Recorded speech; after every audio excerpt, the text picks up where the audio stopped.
ma dette, à grand prix m'a racheté. Près de lui, ma place est prête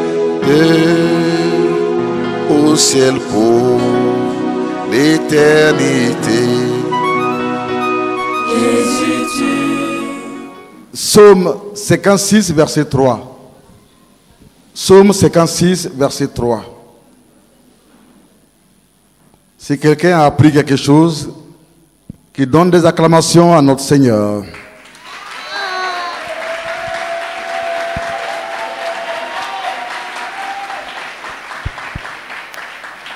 Psaume 56, le verset 3. Tout le jour, mes adversaires me harcèlent. Ils sont nombreux. Ils me font la guerre comme des hautains. Amen.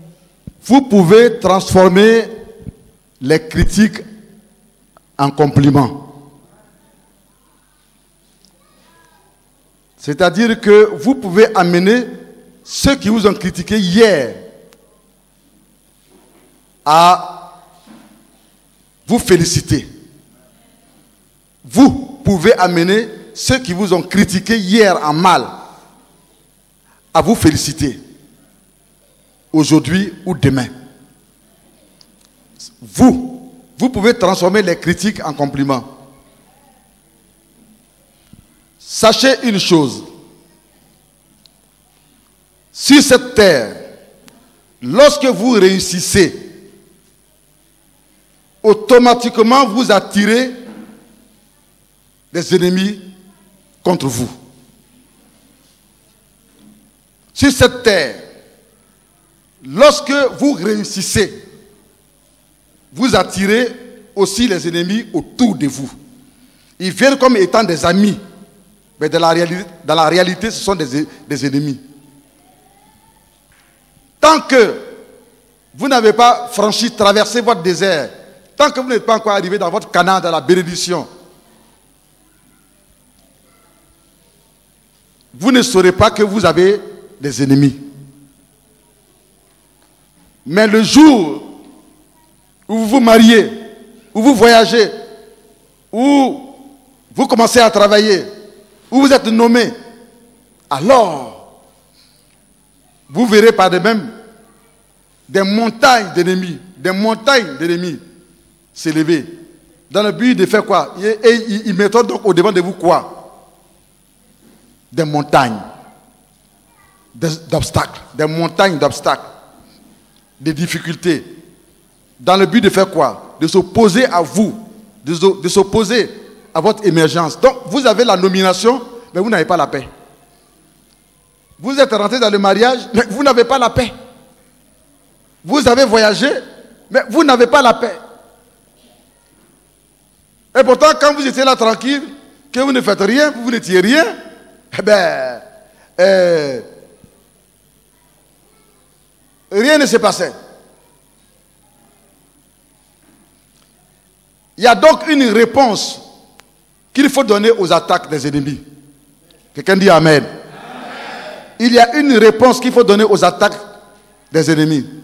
Comprenez? Je ne dis pas que quand tu seras élevé, tu n'auras pas d'ennemis. Je dis bien que qui que tu sois, quand tu seras béni, que tu vas commencer à briller, à coup sûr, tu auras des ennemis. Ta réussite dans cette vie attirera toujours des ennemis. Soit c'est dans ton travail, soit c'est dans ton école, soit c'est dans ta propre famille, ou soit c'est dans ton propre foyer. Enfin, soit c'est dans tes propres amitiés. Alors il faut pouvoir donner une réponse à toutes ces attaques. Quand les oppositions, les ennemis s'élèvent contre vous, pour vous troubler, pour vous faire reculer, quand ils mettent des obstacles et des oppositions, n'ayez jamais peur. Ne tremblez jamais. Ne vous effrayez jamais. Vous pouvez crier, c'est vrai, mais ne tombez pas. C'est pour dire quoi? C'est pour dire qu'il faut tenir ferme et bon devant l'adversité. Parce que quand Dieu vous bénit, il vous donne aussi des armes. Il y a des mesures d'accompagnement. La protection de Dieu. Quand il vous a élevé, quand il vous a béni, il vous donne sa protection. Sa main vous garde, elle vous surveille nuit et jour. C'est lui qui garde Israël de sommeil point. Alléluia. Si vous voulez faire quelque chose sans erreur de votre part, vous ne réaliserez jamais rien sur cette terre. Il y a des gens qui, parce qu'ils ont entendu que tel a fait ça, tel a fait ça, tel a fait ça, qu'il a échoué. Donc eux, parce qu'ils ne veulent pas échouer, parce qu'ils ne veulent pas faire des erreurs, eux ils ne veulent pas faire des erreurs, alors ils ne réalisent jamais rien, ils ne font jamais rien. Et ils sont là comme cela. Et puis le monde passe, la vie passe, et puis les bénédictions passent, les richesses passent. Ils sont tellement orgueilleux, ils ne veulent pas que le coach, ils ne veulent pas que celui qui les forme, les directeurs, ils ne veulent pas qu'on trouve en eux des erreurs. Mais si on ne trouve pas en toi des erreurs, c'est que tu es parfait, tu es Dieu. Et tu feras toujours des erreurs, quelles que soient tes qualités. Et c'est dans ces erreurs que Dieu te formera au travers du coach. C'est ça qui permettra à ton coach de te faire un bon coaching sur toi. Pour t'amener soit à avoir un bon caractère, un bon comportement, ou bien pour t'amener à avoir de la performance dans le métier que tu fais. Je ne sais pas s'il me fait entendre. Ça, c'est le message pour ceux qui veulent devenir des champions, qui veulent le changement, qui veulent quitter d'un endroit à un autre, qui veulent avancer, qui veulent atteindre le but, qui veulent aller à bon port, qui veulent avancer, qui veulent avancer, qui veulent avancer. Alléluia. Qui veulent se lever, qui veulent prendre les dessins en main.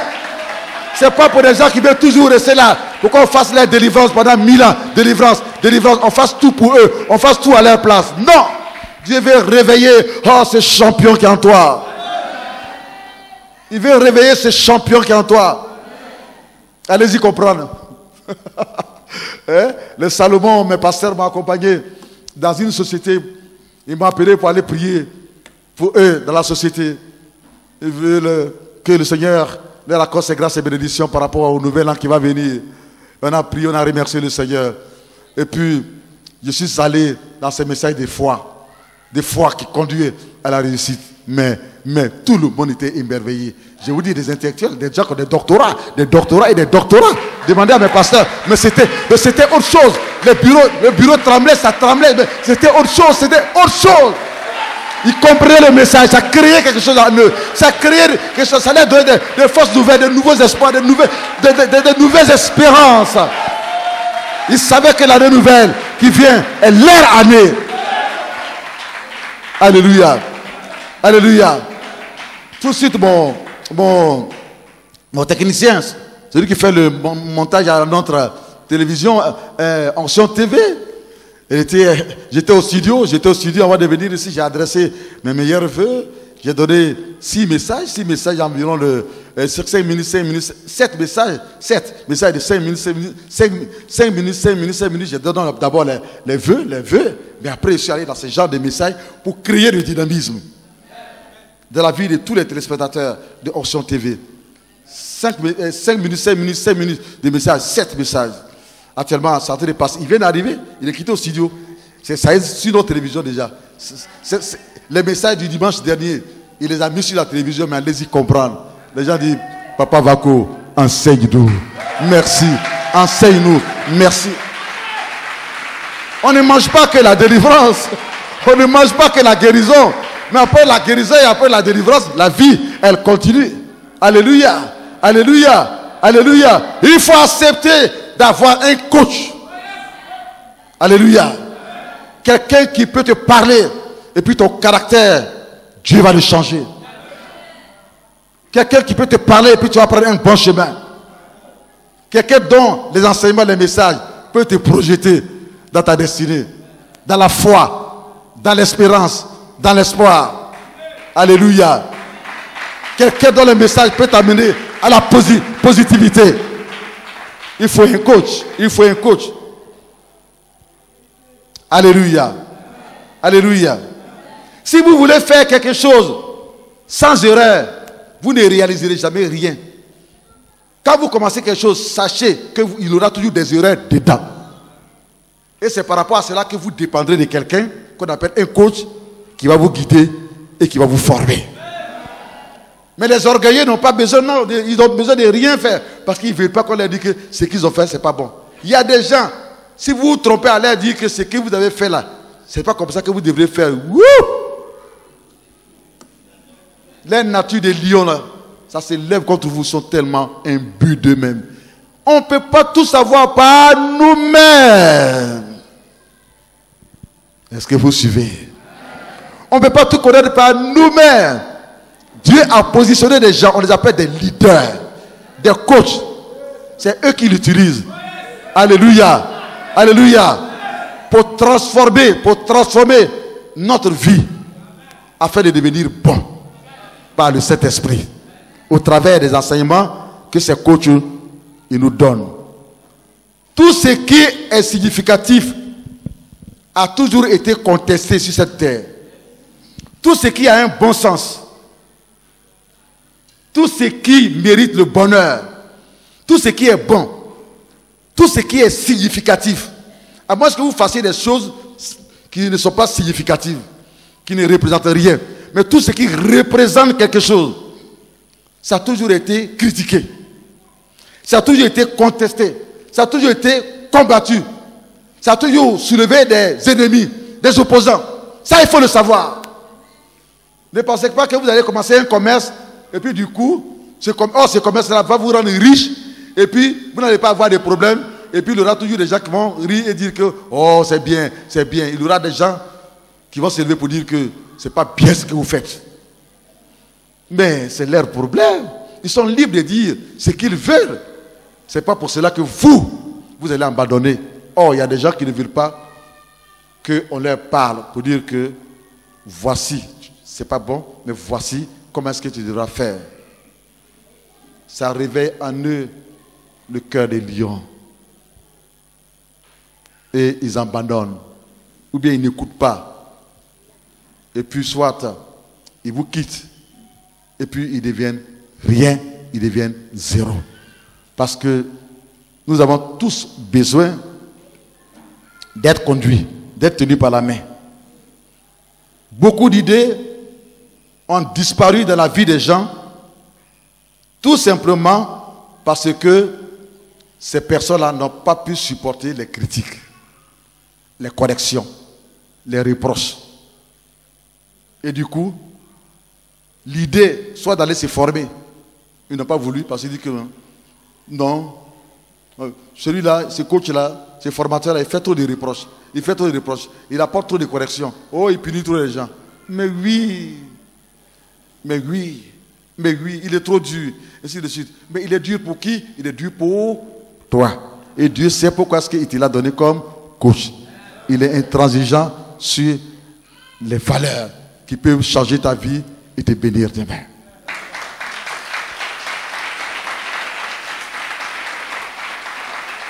Alléluia. À cause des critiques, à cause des remarques, à cause des reproches, tout simplement, ces personnes ont abandonné ce qu'ils ont commencé. Ils ne veulent pas qu'on les critique. Les personnes les plus insignifiantes sont celles qui se moquent le plus des autres. Écoutez.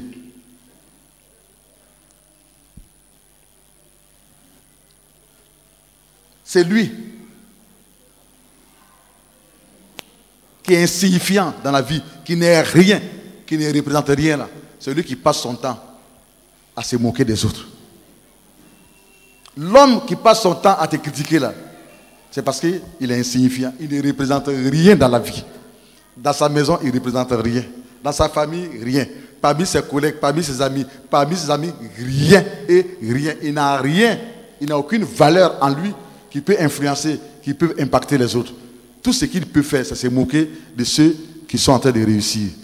Tout ce qu'il peut faire, c'est critiquer ceux qui sont sur le chemin de la réussite.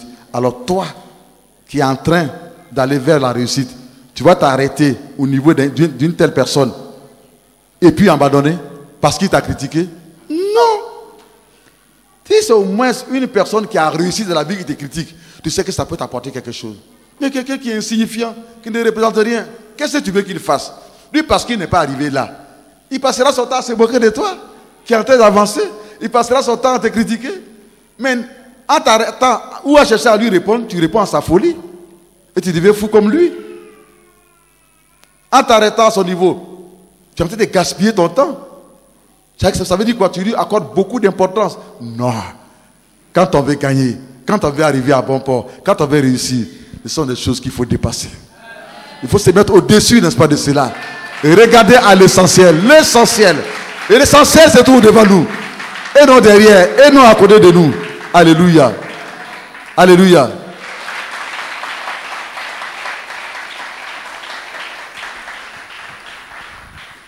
Un homme qui a l'habitude de jeter la boue, il voit quelqu'un qui est en train de passer, il prend la boue, il jette à la personne.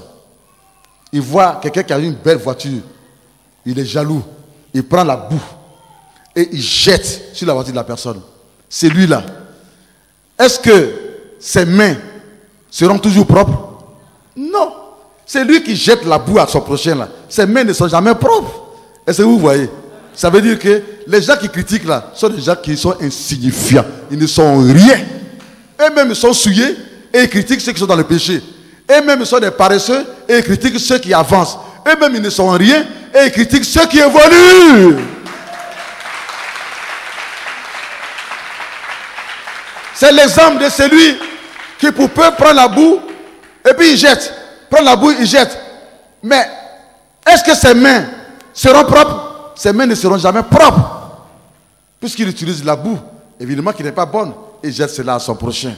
Mais il oublie qu'en faisant cela, lui, il aide son prochain à évoluer. Et lui, au contraire, qu'est-ce qu'il fait? Il se bloque et il se salit. Parce que, du coup, si Dieu permet qu'il devienne un peu sage et qu'il regarde ses mains, ses pantalons et partout, il saura que la boue qu'il a cherchée là, la boue qu'il a jetée là, ce n'est pas allé quelque part. Ce n'est pas allé quelque part. Ça n'a pas touché, n'est-ce pas, à celui contre qui il est jaloux, mais c'est revenu contre lui. On acclame le Saint-Esprit. On acclame le Saint-Esprit. Les enseignements de la vie. Ce sont ces enseignements que le Saint-Esprit a utilisés pour faire de moi ce que je suis aujourd'hui. Les enseignements de la vie. Oui, il y a les dons. Oui, il y a les dons. Mais aussi, il y a les enseignements qu'il faut avoir pour permettre aux dons d'être aiguisés et pour permettre aux dons de demeurer. C'est ce qui fera de toi l'homme de qui on parlera demain.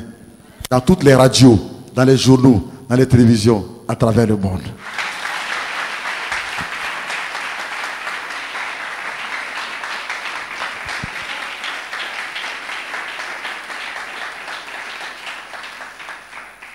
Alléluia. Alléluia. Alléluia. Il est important de savoir que aucune boue ne peut être jetée sans salir la personne même qui la jette. Toi qui parles toujours des autres, qui les critiques en mal, qui te moques d'eux, qui les vois en mal, qui les vois en mal, tu n'es pas aussi propre. Tu n'es pas aussi propre. Ton cœur n'est pas aussi propre. Ton caractère n'est pas aussi propre. Dans la réalité, tu n'es pas aussi propre. Il y a la boue sur toi aussi. Alléluia. Alléluia. Alléluia. Sur cette terre, vous ne pouvez pas réussir tant que vous passez votre temps à parler que des autres, c'est-à-dire à mépriser les autres. Ils ne sont jamais rien devant vous, c'est vous qui êtes quelqu'un. Vous-même, vous ne pourrez jamais réussir. Sur cette terre, vous ne monterez jamais en haut pour être élevé, béni, élevé, positionné, tant que vous passerez votre temps à rabaisser les autres, à rabaisser les autres, à rabaisser les autres, à rabaisser les autres par vos paroles, par vos paroles, par vos paroles. C'est lui qui détruit rapidement sa propre valeur, c'est celui qui cherche toujours à nuire les autres. Quand tu cherches à nuire les autres, tu détruis rapidement ta valeur. Tu pourrais être quelqu'un de grand, de bien, ainsi de suite. Mais si tu ne veux pas que les autres soient grands comme toi, alors la valeur que les gens t'accordaient, ils ne t'accordent plus cela. On dit non. Il veut être lui seul, c'est lui qui réussit. Il ne veut pas qu'on parle des autres. Il ne veut pas que les autres deviennent comme lui. Il ne veut pas que les autres le dépassent. Voyez-vous? Les enseignements que vous recevez ici, à la MVM, sont des enseignements que beaucoup de gens ne partageront pas avec vous, je vous en prie. Parce que les gens, dans notre culture africaine, dans nos mœurs, quand les gens ils ont un secret qui les a bénis, ils ne partagent pas cela. Ils ne donnent pas cela. Ils gardent cela. Est-ce que vous voyez? Est-ce que vous voyez? Mais, c'est lui qui agit comme cela. Il nuit à sa propre valeur. Parce que, coûte que coûte, les gens sauront qu'ils n'aiment pas l'avenir des autres. Bien-aimés, si vous avez peur des critiques, si vous avez peur des mauvaises langues, c'est que vous allez mourir sur cette terre sans jamais rien réaliser. Plus on vous critique, plus positionnez-vous, plus travaillez, plus mettez-vous en action. N'abandonnez pas. Si vous voulez avoir une place sous ce soleil-là, soleil d'Afrique-là, bien-aimés, il faut vous attendre à recevoir des critiques. Il faut vous attendre à recevoir de la boue. Ces critiques peuvent être transformées en compliments. Tout dépend de votre réaction. Que le Seigneur vous aide à avoir une bonne réaction au devant des critiques, au devant des moqueries, au devant de tout ce que vous attendez. Car au nom du Seigneur Jésus-Christ, c'est votre réaction qui vous permettra de vaincre tous ces ennemis qui se sont levés parce que vous avez reçu une bénédiction ou parce que vous avez reçu un positionnement ou parce que vous avez reçu une élévation. Dieu attend votre manière de réagir. Mettez-vous au-dessus des critiques et considérez-les comme n'étant rien. Mais voyez-les aussi comme étant aussi l'opportunité de Dieu pour vous faire avancer, pour vous positionner dans votre élévation, pour vous faire réussite. La réussite vous appartient. Dans le nom de Jésus. Amen. Il éclaire mon chemin. Il éclaire mon chemin. Et je marche en ma faiblesse. Conduit par sa sûre-main. Jésus en payant ma dette à grand prix m'a racheté. Près de lui ma place est prête au ciel pour l'éternité. Jésus, tu m'as racheté. Jésus, tu